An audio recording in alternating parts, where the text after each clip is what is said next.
Et coucou!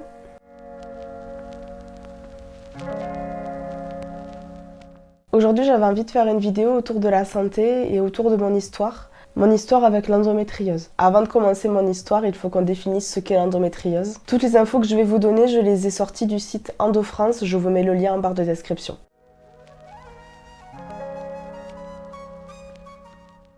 L'endométriose, c'est une maladie complexe. On ne parle plus uniquement de maladie gynécologique, mais de maladie systémique parce que c'est une maladie qui peut atteindre d'autres zones que l'appareil reproducteur féminin. L'endométriose touche une personne menstruée sur 10. Pour schématiser et vous expliquer plus facilement le fonctionnement de l'endométriose, on va dire que l'appareil reproducteur féminin est composé de l'utérus, du col de l'utérus, de l'endomètre et du myomètre. Chaque mois, sous l'influence des hormones, l'endomètre se gonfle, se gorge de sang pour accueillir un ovule. Et s'il n'y a pas de fécondation, cet endomètre se désagrège et saigne. C'est ce qu'on appelle les règles. Dans le cadre d'une endométriose, on a des cellules qui ressemblent à de l'endomètre, mais qui vont aller se développer ailleurs que dans l'utérus, par exemple sur les ovaires, sur les trompes, sur la vessie ou encore le rectum, et dans certains cas très rares, jusque dans l'intestin, voire les poumons. Et ces cellules, elles sont soumises au même cycle que l'endomètre, donc tous les mois, s'il n'y a pas de fécondation, ces cellules vont saigner, créer des hémorragies, des lésions, des kystes, des nodules ou encore des adhérences. Et ces adhérences vont empêcher les organes de bouger correctement. C'est pour ça que l'endométriose peut être une maladie très douloureuse et qu'elle peut impacter la fertilité des femmes. Il existe 3 formes d'endométriose, mais on ne parle pas d'une endométriose, mais des endométrioses parce que chaque femme a une endométriose différente. La première forme, c'est l'endométriose superficielle. C'est lorsque les lésions sont de petite taille et que la profondeur de l'invasion ne dépasse pas 5 mm. La deuxième forme, c'est l'endométriose ovarienne, quand l'endométriose se développe sur les ovaires et forme un kyste. Et la troisième forme d'endométriose est l'endométriose profonde, c'est-à-dire que les lésions s'infiltrent à plus de 5 mm dans les organes. L'endométriose profonde touche notamment les ligaments utérosacrés dans 50% des cas, l'intestin dans 20 à 25% des cas, ou encore la vessie dans 10% des cas. Je tiens à rappeler qu'il n'y a aucun lien entre la forme de l'endométriose que développe la personne et la douleur ressentie. Parce que pour exemple, une endométriose superficielle peut être extrêmement douloureuse parce que sur la surface des organes, il y a des nerfs. Pour le corps médical, l'endométriose est une maladie bénigne dans le sens où elle n'engage pas le pronostic vital de la personne. Néanmoins, c'est une maladie qui peut être très handicapante et altérer considérablement la qualité de vie de la personne. Dans certains cas très rares, l'endométriose peut être mortelle. Je vous partage un article rédigé sur Marine Djambi-Kouaké, une femme qui était atteinte d'endométriose thoracique et qui s'est éteinte à l'âge de 38 ans. Il existe également une autre forme d'endométriose qui s'appelle l'adénomiose, c'est en quelque sorte la cousine de l'endométriose. Et dans ce cas-là, les cellules se développent non pas sur la paroi de l'utérus, mais dans la paroi de l'utérus. Si vous voulez en apprendre plus sur cette maladie, je vous mets tous les liens en barre d'infos. Maintenant que les bases sont posées, on peut parler de mon histoire.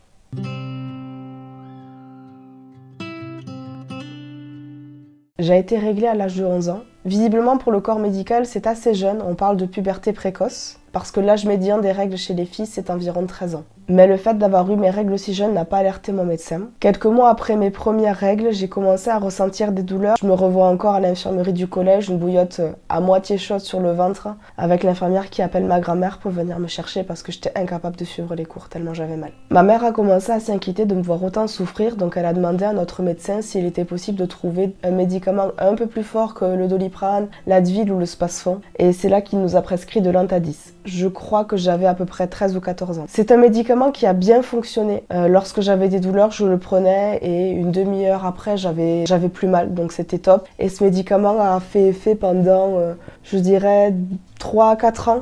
En parallèle, j'avais des règles très abondantes qui duraient entre 5 et 7 jours. À 16 ans, j'ai commencé à prendre la pilule, c'était Lilou. Et cette pilule ne m'a pas donné d'effet secondaire et n'a pas non plus impacté mon cycle, dans le sens où elle n'a ni aggravé mes douleurs, ni stoppé mes douleurs. Mais grâce à la prise de la pilule, je me suis rendu compte que, arrivé à la moitié de ma plaquette, il y avait 1 ou 2 jours où j'avais des douleurs au niveau des ovaires. Et j'ai compris plus tard, grâce à mes cours de biologie, que c'était la période d'ovulation et je pouvais dire quel ovaire était en train d'ovuler. C'est assez fou quand même quand on y pense. Donc si on fait le point, en arrivant au lycée, je suis sous Anta-10, la chaleur me soulage, mais il m'arrive régulièrement de me rendre à l'infirmerie du lycée parce que je peux plus suivre les cours, j'ai trop mal, et j'ai des règles abondantes. Ça donne quelques signes sur la suite des événements. Mais attention, je dis pas que si vous ressentez tous ces symptômes, vous avez forcément de l'endométriose, mais il s'agit quand même de symptômes très courants chez les jeunes femmes atteintes d'endométriose. Avec en plus de ça, pour certaines, des douleurs en bas du dos, des douleurs au niveau des seins, des vertiges, de la fatigue, et tous ces symptômes, ces femmes les ressentent à chaque cycle. Quand j'y pense, j'avais aussi des vertiges. À l'époque, j'avais énormément de vertiges, on se demandait d'où ça venait. Peut-être que c'était mon endométriose. Mais même si j'avais tous ces symptômes, il faut dire que je m'inquiétais pas plus que ça parce que j'ai toujours entendu que ma mère et ma grand-mère avaient des règles douloureuses. Je me suis dit,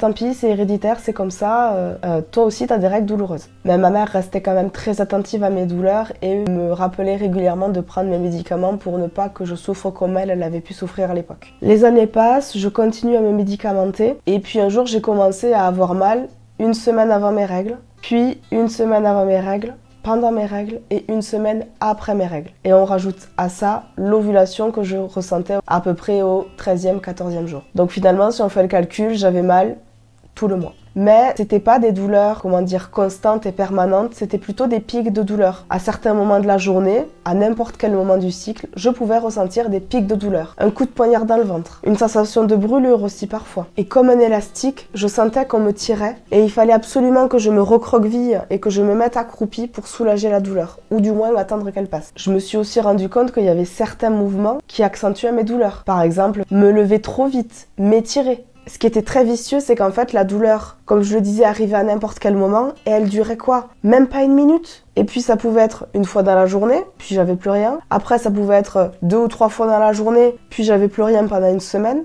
En fait, j'arrivais pas à comprendre pourquoi est-ce que j'avais ces douleurs. J'avais repéré, comme je vous disais, quelques signes, quelques éléments qui pouvaient accentuer mes douleurs, mais je savais pas pourquoi je ressentais ça, en fait. C'était vraiment très handicapant, mais je me posais pas plus de questions que ça. Et c'est en arrivant dans mes études supérieures que j'ai commencé à entendre parler de l'endométriose pour la première fois et que je me suis dit, il y a peut-être des liens, mais ça restait très flou et très de loin en fait pour moi. Je me suis dit non, moi je suis pas malade, moi j'ai rien. Mais les douleurs étaient toujours présentes, donc ça commençait vraiment à devenir très compliqué pour moi. En 2021, je décide de passer une échographie endovaginale et le résultat n'indiquait aucune lésion d'endométriose, mais que si les symptômes persistaient, il fallait que je passe une IRM. Donc j'avoue que je suis ressortie de cette échographie un peu en colère parce que je me suis dit, je pensais que ça allait pouvoir m'éclairer, que j'allais pouvoir trouver des réponses et puis en fait pas du tout. On me dit pas ce que j'ai des douleurs, je sais pas d'où elles viennent et là j'ai commencé à paniquer. Je pense que c'est à ce moment-là qu'il y a une petite graine d'anxiété qui a commencé à germer en moi. Du coup, suite à ces résultats, je me suis mis des œillères. Je me suis dit, si l'échographie ne montre rien, c'est que j'ai rien. Tant pis, j'ai mal et ça sera peut-être comme ça toute ma vie, quoi. Et en fait, c'est bien des années plus tard, en me renseignant, que j'ai appris que l'échographie n'était pas du tout un examen recommandé pour diagnostiquer une endométriose. Fin 2021, je quitte le Gers pour me rendre en Bretagne avec mon copain et je laisse vraiment de côté tout cet aspect-là de ma vie. Je mets de côté ces examens et je me focalise sur ma nouvelle vie et puis la santé, on verra plus tard. Entre-temps, comme je le disais, l'Anta-10 ne me faisait plus effet. Je suis passée sur du Sponstyl qui est un peu l'équivalent de l'Anta-10 mais qui m'a pas fait effet très longtemps. Donc quand j'avais mal au ventre, c'était Doliprane, si vraiment j'avais trop mal, et surtout bouillotte. En fait, c'est vraiment la chaleur qui me soulageait le plus. Et être allongée. Je serrais les dents, littéralement. Quand j'étais au travail et que j'avais mal, c'était comme ça. J'occultais la douleur et je faisais ce que j'avais à faire. Avec du recul, je me rends compte que j'ai vraiment fait souffrir mon corps parce que je continuais à pratiquer du sport. Je faisais de la danse country, j'allais courir, j'allais marcher, je bougeais tout le temps. En fait, j'aimais pas être statique et mon corps souffrait. Et en fait, c'est pas étonnant que lorsque j'étais au repos, mes douleurs étaient multipliées par 1000, quoi. Et un jour, j'étais dans la chambre avec mon copain. Encore une fois, j'étais pliée en deux à cause de la douleur. Mon copain était impuissant. Il savait pas quoi faire, il savait pas comment m'aider. Et il m'a dit une phrase qui, je pense, m'a réveillée à ce moment-là. Il m'a dit, bon là Marie, ça suffit, tu peux pas continuer à souffrir comme ça, c'est pas normal, il faut vraiment que tu ailles consulter. C'est tout bête, hein, mais il fallait que ce soit quelqu'un d'autre qui me le dise pour que je me rende compte que ce que je vivais n'était pas normal. Et la douleur s'était également invitée dans nos moments intimes. Alors ça s'appelle la dyspareunie. En y repensant, j'ai commencé à avoir de la dyspareunie en 2017 et j'aurais dû m'inquiéter bien plus tôt. Donc en octobre 2022, je me décide à passer une IRM. Entre la discussion avec mon copain et l'IRM, je m'étais mis des œillères en me disant c'est pas normal que je souffre autant. Il y a forcément quelque chose, ils vont forcément trouver quelque chose. Je m'étais également renseignée sur l'endométriose et tous les différents symptômes et en fait je me suis reconnue dans ce qui était décrit. Donc dans ma tête c'était sûr que dans le compte rendu de l'IRM il y allait y avoir écrit endométriose, enfin patiente atteinte d'endométriose ou quelque chose comme ça. Donc je passe cette IRM et malheureusement lorsque je reçois les résultats, je fonds en larmes. Je fonds en larmes parce qu'encore une fois rien de concret. L'examen identifiait des épaississements à certains endroits, mais il était écrit possible présence de remaniements fibreux endométriosiques, toutefois difficile à individualiser sur cet examen, à recontrôler en fonction de l'évolution clinique. Vous pouvez pas savoir à quel point cette phrase, elle m'a rendue triste, elle m'a brisée. Voilà, c'est ça le terme. Cette phrase, elle m'a brisée. J'ai presque les larmes qui montent, Cette phrase, elle m'a brisée parce que je me suis dit, encore une fois, je souffre, j'ai super mal et il n'y a rien. Enfin, c'est pas qu'il n'y a rien, mais j'étais tellement persuadée qu'on allait me dire que j'avais de l'endométriose que pour moi, c'était un échec en fait cet examen. C'était, tes douleurs, on sait pas d'où ça vient, tu les auras à vie et puis c'est comme ça quoi. Je souffrais et personne ne pouvait m'aider. Honnêtement, je me suis sentie très seule face à ces résultats parce que je les ai reçus à la maison, en fait par mail. Et c'est à ce moment-là que j'ai doucement commencé à déprimer.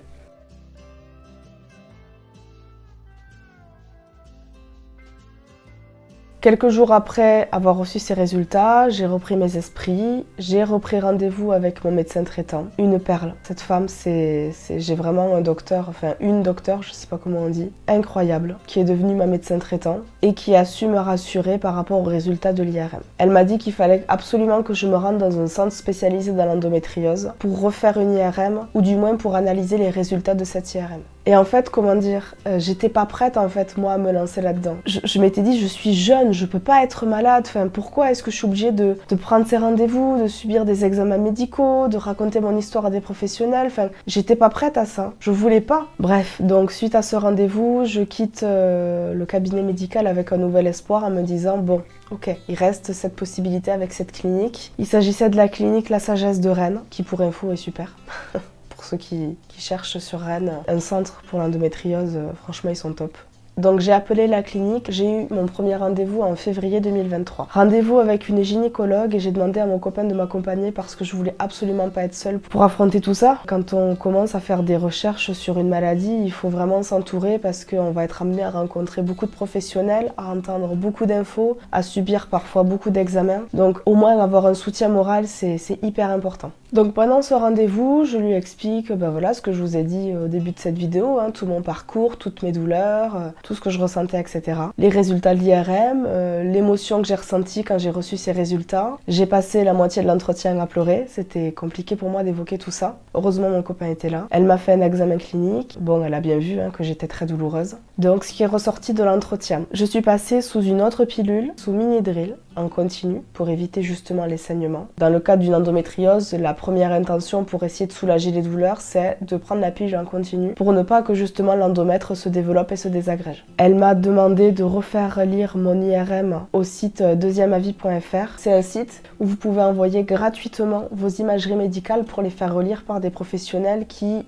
eux, connaissent la maladie que vous recherchez. Elle m'a également prescrit une cure de météospasmine, qui est un médicament contre les douleurs digestives parce que pendant l'examen clinique, elle a trouvé que mon ventre était plutôt gonflé et elle a éventuellement fait un lien avec un syndrome du côlon irritable. Bon, il s'est avéré qu'après cette cure, ça a absolument pas soulagé mes douleurs, donc on a écarté cette hypothèse. Il se peut que je sois intolérante au gluten et éventuellement au lactose. Ça, c'est juste à surveiller et à peut-être limiter ma consommation à l'avenir, quoi. Et on planifie également une nouvelle IRM avec leur matériel, leurs professionnels qui connaissent la maladie et qui savent comment prendre les coupes à l'IRM. Parce que la première IRM que j'ai passée, c'était une IRM classique, alors que la deuxième, j'ai dû introduire des produits de contraste dans mon organisme pour justement voir où est-ce qu'il y avait des lésions et où est-ce qu'il n'y en avait pas. Donc à la sortie du rendez-vous, j'ai eu quand même un nouvel espoir. Je me suis dit, bon, là je suis entre de bonnes mains, on va trouver quelque chose, on va expliquer mes douleurs. J'ai donc rapidement envoyé ma première IRM au site deuxièmeavis.fr et la professionnelle en charge de mon dossier indique que l'épaississement du torus et du ligament utérosacré sont compatibles avec une endométriose profonde et qu'il faut réaliser une IRM en coupe fine sur les ligaments pour vérifier cette atteinte avec plus de précision. Donc là, soulagement, elle met vraiment le terme endométriose et je suis contente. Alors pas que j'ai envie d'avoir une endométriose, mais comme je le disais, c'est enfin on trouve quelque chose quoi. Enfin, il y a une explication à ce que je ressens. Entre le rendez-vous avec la gynécologue et l'IRM, il s'est passé 3 mois et durant ces 3 mois, il se trouve que j'ai eu des saignements avec Minidril, donc la pilule ne me convenait pas. Je suis donc passée sur une autre pilule qui s'appelle Endovela et qui est la pilule de référence pour l'endométriose. En parallèle du changement de la pilule, elle me propose également de rencontrer une algologue parce qu'elle voit bien que je vais mal psychologiquement, que les douleurs ne passent pas, qu'elles altèrent ma qualité de vie et que je vais pas bien du tout quoi. L'algologue, c'est un professionnel qui est spécialisé dans la douleur et on oriente les patients vers un algologue quand ils ressentent des douleurs chroniques. Pour qu'une douleur soit qualifiée de chronique, il faut qu'elle corresponde à plusieurs critères, que la douleur soit persistante et récurrente sur une période de plus de 6 mois, qu'elle réagisse mal au traitement et qu'elle altère la qualité de vie. Bon bah bingo, je cochais toutes les cases. Avant le rendez-vous avec l'algologue, elle m'a demandé de remplir un long document pour évaluer ma santé mentale, notamment mes scores pour la dépression et l'anxiété. C'est un test que l'on peut faire sur internet également. En tout cas, vous avez une partie de ce test disponible en version PDF sur internet. C'est un test qui peut être très intéressant pour s'auto-évaluer sur sa santé mentale, mais ça ne veut pas dire que si votre score est élevé, vous êtes forcément anxieux ou dépressif. Il faut évidemment le diagnostic d'un professionnel. Donc en octobre 2023, je passe ma deuxième IRM et un diagnostic a pu être posé même si j'ai dû un peu tirer les verres du nez de ma gynécologue. Je suis atteinte d'endométriose limitée profonde. C'est-à-dire qu'elle se situe à plus de 5 mm de profondeur, mais qu'elle n'est pas étendue. Lorsque la gynécologue m'a appelée pour m'annoncer ces résultats-là, j'étais contente. Contente est un grand mot. J'étais soulagée plutôt, on va dire. Parce qu'enfin, ça y est, officiellement en novembre 2023, on m'annonce que je suis atteinte d'endométriose. Et lorsqu'elle raccroche, je fonds en larmes. Mais je ne saurais pas dire quelle émotion précise j'ai ressentie. J'ai ressenti du soulagement parce que, enfin, on pose un mot sur mes douleurs. De la tristesse parce que, merde, ça veut dire que je suis malade. Ça veut dire que j'ai quelque chose. Et de la colère parce que pourquoi moi? Pourquoi est-ce que moi, je dois subir ça? J'ai appris ça à 9h du matin et 30 minutes après, je devais partir travailler. J'ai ensuite eu le rendez-vous avec l'algologue où j'ai ramené mon questionnaire. Il se trouve que mon score d'anxiété était plutôt élevé. Celui de la dépression modéré, bah effectivement, quand on vit des douleurs chroniques, on n'est pas heureux. Je dis pas que c'est impossible, mais être heureux c'est compliqué parce que la douleur elle nous détruit finalement. Donc c'était un rendez-vous très mouvementé où j'ai beaucoup pleuré. Mais elle m'a expliqué voilà, le schéma de la douleur, pourquoi est-ce que mon endométriose me faisait mal, qu'est-ce qui se passait dans mon corps. Ça a été très intéressant. Et en fait, j'ai appris que tout mon système nerveux était irrité et en feu. Sur la zone du bas de mon corps, un effleurement peut me faire mal. Je ne pouvais plus porter de jean taille haute parce que ça me déclenchait des douleurs d'endométriose. Mon système nerveux était tellement sollicité par la douleur qu'il ne faisait plus la différence entre un simple contact et une vraie douleur. Il envoyait tous ces signaux à mon cerveau et disait douleur, douleur, douleur, douleur. Donc c'est invivable. Elle m'a rappelé qu'effectivement l'endométriose est une maladie qu'aujourd'hui on ne peut pas guérir, mais qu'elle pouvait m'aider à soulager mes symptômes. Et là, j'ai soufflé parce que j'avais pas de médicaments qui se permettaient de soulager mes douleurs. En première intention, on est parti sur des antidouleurs pour essayer de calmer le jeu, plutôt que de partir sur un traitement de fond. J'ai eu un joli cocktail d'antidouleurs, du kétoprophène, de l'ibuprofène, de l'acupan, fluoroglucinol, de l'isalgie, du Ponstil, de la codéine, de la lamaline, du tramadol, de la trimubétine, du néfopam et le dernier que j'ai actuellement avec moi, c'est de l'actiskénan. Vous vous doutez bien que ce ne sont pas des médicaments anodins, on part du simple anti-inflammatoire à du dérivé de la morphine. Et les seuls qui ont eu un effet plutôt positif sur mes douleurs, ça a été le tramadol. Malheureusement, c'est un médicament avec un très fort taux de dépendance. Effectivement, je comprends pourquoi. Prendre du tramadol, c'est comme boire de l'alcool, être complètement désinhibé, lâcher prise, et ne être dans un flottement, dans un cocon.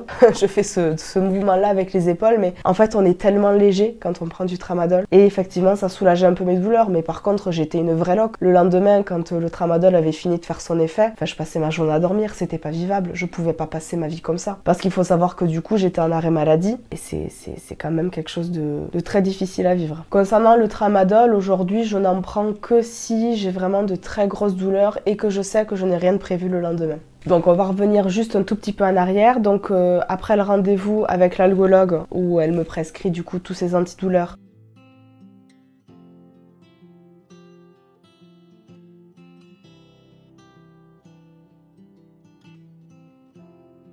Au bout d'un mois, je la rappelle et je lui dis c'est pas possible, vos antidouleurs ne me font rien, je suis perdue, je déprime, je ne vais pas bien. Je baissais les bras en fait complètement. Donc là, elle m'a reposé un rendez-vous, on s'est vu très rapidement et on est parti sur un traitement de fond. Pour soulager la douleur, il y a 2 médicaments que l'on peut prescrire. Le premier, c'est un antidépresseur. Le deuxième est un antiépileptique. Pas que vous soyez dépressif ou que vous ayez de l'épilepsie, c'est juste que les scientifiques se sont rendus compte que dans ces 2 médicaments sont présentes des molécules qui fonctionnent bien sur des douleurs chroniques. En accord avec l'algologue et au vu de mon état émotionnel, on est donc parti sur du duloxétine. D'abord à petite dose, puis on pouvait augmenter la dose progressivement.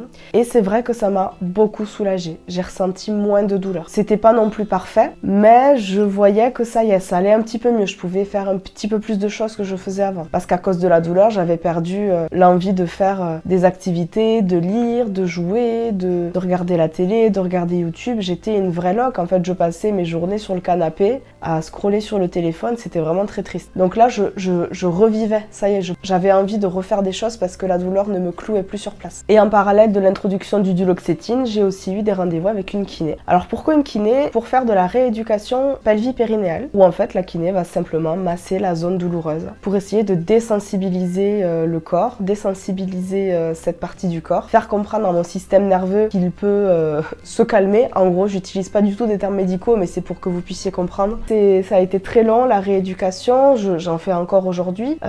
Au tout début, c'était 2 séances par semaine pendant 1 mois. Puis aujourd'hui, je suis sur 1 séance par semaine. Il y a du mieux, il y a du progrès. Bon, il y a des jours avec, il y a des jours sans. Mais ça me fait du bien. Et puis la kiné avec qui je travaille, elle est vraiment très très bien. Quand j'allais mieux, elle m'a également proposé de venir avec elle pour faire du sport adapté avec ses patients. Et c'est vrai que faire ça, ça m'a redonné du baume au cœur. Donc comme je le disais, l'antidépresseur a commencé à faire effet au bout de 5 mois. Je recommençais à prendre goût à la vie, etc. Mais bon, j'avais toujours un peu mal. Je me suis dit, c'est bien, il y a du mieux, mais moi je veux ne plus avoir mal, je veux vivre en fait. Donc j'ai appelé l'algologue, j'étais en larmes, je lui ai dit votre traitement ça fonctionne, mais moi, enfin je veux plus de douleur. Et elle a été très honnête et elle m'a dit mais le 0 douleur c'est impossible. Et elle me l'avait jamais caché. C'est juste que moi encore une fois je m'étais mis des œillères et je m'étais dit l'antidépresseur va me guérir, j'aurai plus de douleur.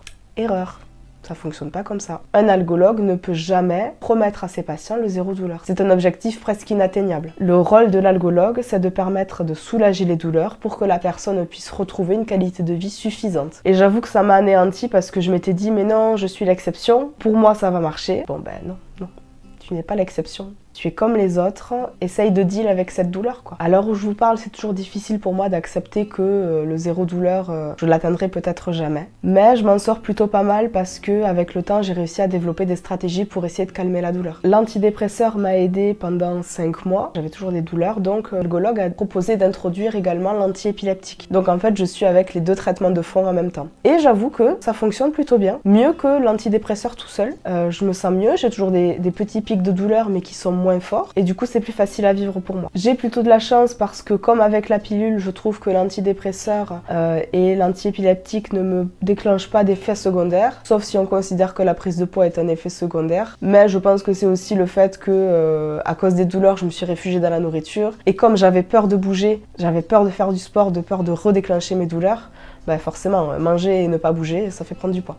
J'espère quand même qu'un jour, je ne sais pas quand, très prochainement j'espère, je pourrai arrêter ces 2 traitements pour pouvoir reprendre une vie sans médicaments. Mais ça c'est un grand point d'interrogation. Je sais que je revois l'algologue au mois de mars et je lui poserai la question parce que j'ai pas envie d'être médicamentée toute ma vie. Je voulais aussi rajouter qu'en parallèle de tout ce que je vous ai raconté dans cette vidéo, j'ai aussi essayé des méthodes alternatives, donc de la médecine complémentaire. J'ai essayé l'hypnose, le régime anti-inflammatoire, mais ça n'a pas duré très longtemps parce que me priver de gluten et de lait, c'est très compliqué. J'adore les pâtes, les pâtes c'est ma vie. J'ai aussi essayé l'ostéopathie, la réflexologie plantaire. J'ai aussi eu la possibilité d'essayer le boîtier TENS, qui est un boîtier à électrostimulation qui permet en fait de court-circuiter le circuit de la douleur. Au lieu que la douleur ne remonte jusqu'à mon cerveau, les électrodes posées sur le bas de mon ventre vont court-circuiter en fait les impulsions du système nerveux. Voilà au niveau des médecines complémentaires. Alors malheureusement, je peux pas en faire tout le temps parce que ça a aussi un prix. J'ai pompé tout ce que je pouvais pomper de la mutuelle, donc quand on arrive au bout, on est au bout. Mais je vais quand même continuer ces rendez-vous parce que pour certains, ils sont plutôt bénéfiques. Je pense notamment à la réflexologie plantaire. J'ai découvert ça au mois de septembre, il y a vraiment pas longtemps. C'était très agréable et je me suis sentie bien. Les jours qui ont suivi le rendez-vous, j'ai pas eu de douleur, quoi. Donc je me dis c'est peut-être une piste à explorer et à aller creuser. Voilà, donc cette vidéo touche à sa fin, elle était très longue. J'ai essayé d'être la plus concise possible avec notamment ma trame, mais aujourd'hui j'ai tourné la vidéo, ça tombe bien. En fait, aujourd'hui je suis en crise d'endométriose, j'ai la bouillotte sur moi. Donc je peux paraître fatiguée, je peux paraître parfois un peu décousue dans ce que je dis. C'est aussi, voilà, c'est aussi la maladie qui fait ça. J'essaye quand même de paraître bien parce que psychologiquement je suis bien, c'est juste physiquement où j'ai un peu mal, quoi. J'espère que mon témoignage aura pu vous aider, aura pu vous éclairer. Si vous avez des questions, n'hésitez pas à m'envoyer un message sur mon Instagram, je serai ravie de discuter avec vous. Et n'hésitez pas à vous renseigner avec les liens que je vous mets en barre d'infos. J'espère que la vidéo vous aura plu, si c'est le cas n'hésitez pas à la liker, à laisser un commentaire. Et on se dit à la prochaine, ciao!